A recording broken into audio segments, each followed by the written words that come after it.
दोस्तों, आज इस वीडियो के माध्यम से हम आपको बताएंगे 10 सबसे इंटरेस्टिंग फैक्ट के बारे में। तो चलिए वीडियो को शुरू करते हैं।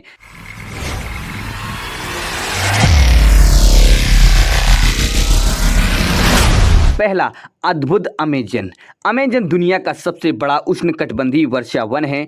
5.5 मिलियन वर्ग किलोमीटर में फैला ये इतना बड़ा है कि यूके और आयरलैंड इसमें 17 बार फिट हो जाएंगे। अमेजन में एक अविश्वसनीय रूप से समृद्ध पारिस्थितिक तंत्र है।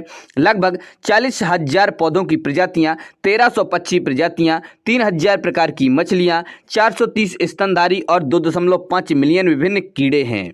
आपका रक्त आपके शरीर के कुल वजन का लगभग 8% है।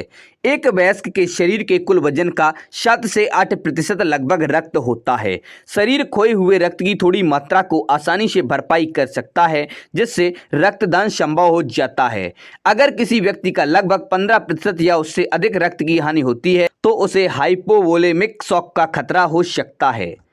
तीसरा, अब बृहस्पति, शनि, यूरेनस और नेपच्यून पर नहीं चल पाएंगे। इन सभी ग्रहों की कोई ठोस सतह नहीं होती है। हमारे सौरमंडल के 4 gas joints Neptune, Uranus, Shani और बृहस्पति हैं। बृहस्पति और शनि ज्यादातर हाइड्रोजन और हीलियम गैस से बना है। यूरेनस और नेपच्यून का वातावरण भी हाइड्रोजन और हीलियम से बना है, जिसमें थोड़ी मात्रा में मीथेन भी है। तो उस पर उतरने की कोशिश करना पृथ्वी पर एक बादल पर उतरने की कोशिश करने जैसा होगा। बृहस्पति पर आपके पतन को तोड़ने के लिए कोई बाहरी परत नहीं है। केंद्र की ओर वातावरण का बस अंतहीन खिंचाव ही है। प्राचीन मिस्रवासी 2000 से अधिक देवी देवताओं में विश्वास करते थे।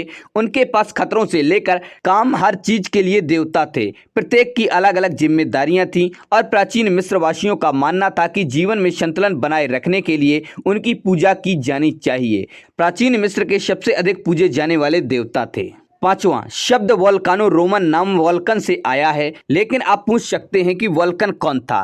वोल्कन रोमन धर्म में आग का देवता है, विशेष रूप से ज्वालामुखी या विस्फोट के रूप में और इसके विनाशकारी पहलुओं में। दुनिया का सबसे बड़ा सक्रिय ज्वालामुखी हवाई में मौना लोआ है। 4,169 मीटर लंबा ये भूगर्भीय विशालकाय ज्वालामुखी आखिरी बार 1984 में फूटा था।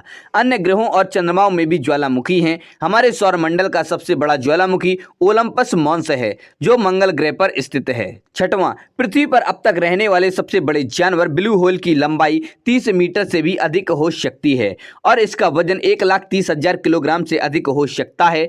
यह 3 बसों से अधिक लंबी और 3 लॉरियों से भी भारी होती है।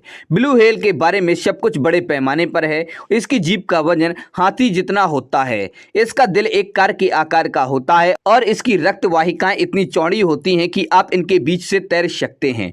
एक दूसरे के साथ बातचीत करने के लिए ब्लू व्हेल बेहद जोर वोकल आवाजों की एक श्रृंखला बनाती है। उनकी पुकार वास्तव में ग्रह पर किसी भी प्राणी की तुलना में सबसे ऊंची आवाज है और पानी के अंदर सैकड़ों किलोमीटर तक सुनी जा सकती है। सातवां, कुत्ते ग्रह पर सबसे लोकप्रिय पालतू जानवर है। दुनिया भर के सभी घरों में से 1/3 के पास एक कुत्ता है। ये चंचल, मिलनसार, वफादार जानवर महान साथी बनाते हैं, लेकिन वे उग्र और सख्त रक्षक या बुद्धिमान सहायक भी हो सकते हैं। इन चतुर कुत्तों में गंध की अविश्वसनीय समझ होती है। आश्चर्यजनक रूप से ब्लड हाउंड्स की सूंघने की बोध इतनी स्पष्ट है कि इसे अदालत में सबूत के रूप में इस्तेमाल किया जा सकता है। आठवां, क्या आप जानते हैं कि प्राचीन यूनानियों ने थिएटर का आविष्कार किया था। वे नाटक देखना पसंद करते थे और अधिकांश शहरों में एक थिएटर था। कुछ इतने बड़े थे कि 15,000 लोगों को रखा जा सकता था। केवल पुरुषों और लड़कों को ही अभिनेता बनने की अनुमति थी और उन्होंने मुखौटे पहने थे, जिससे दर्शकों का पता चलता था कि उनका चरित्र खुश है या उदास है। कुछ मुखौटों के 2 पहलू थे, इसलिए अभिनेता प्रत्येक दृश्य के मूड को बदलने के लिए उन्हें घुमा सकते थे। 9वां, मूल ओलंपिक एक प्राचीन ग्रीक उत्सव के हिस्से के रूप में शुरू हुआ, जिसने आकाश और मौसम के ग्रीक देवता जीउस को मनाया। पूरी प्रतियोगिता 6 महीने तक चली और इसमें कुश्ती, मुक्केबाजी, लंबी कूद, भाला, डिस्कस और रथ दौड़ जैसे खेल शामिल थे। 10वां, स्टीफन ने विज्ञान की दुनिया में में कई महत्वपूर्ण योगदान दिए। उन्होंने इस बारे में सिद्धांत विकसित किए कि दुनिया कैसे शुरू हुई और ब्लैक होल, सितारों और ब्रह्मांड के बारे में हमारी समझ को आगे बढ़ाया। स्टीफन हमेशा ये चाहता था कि उसका नाम केवल वैज्ञानिकों के लिए ही नहीं, सभी के लिए सुलभ हो। उन्होंने ऐसी किताबें लिखी जिनमें उनके सिद्धांतों को सरल शब्दों में समझाया गया, जिसमें बच्चों की किताब भी शामिल थी। उनकी सबसे प्रसिद्ध पुस्तक a brief history of time की 10 मिलियन से अधिक प्रतियां बिक चुकी हैं। तो दोस्तों, आप लोगों को वीडियो कैसा लगा? पसंद आए उसे लाइक करें और अपने दोस्तों के साथ शेयर करें। हमारे चैनल पर पहली बार आए हैं तो हमारे चैनल फैक्ट्स क्रिएटर जी को सब्सक्राइब करें और बेल आइकन भी दबा दें।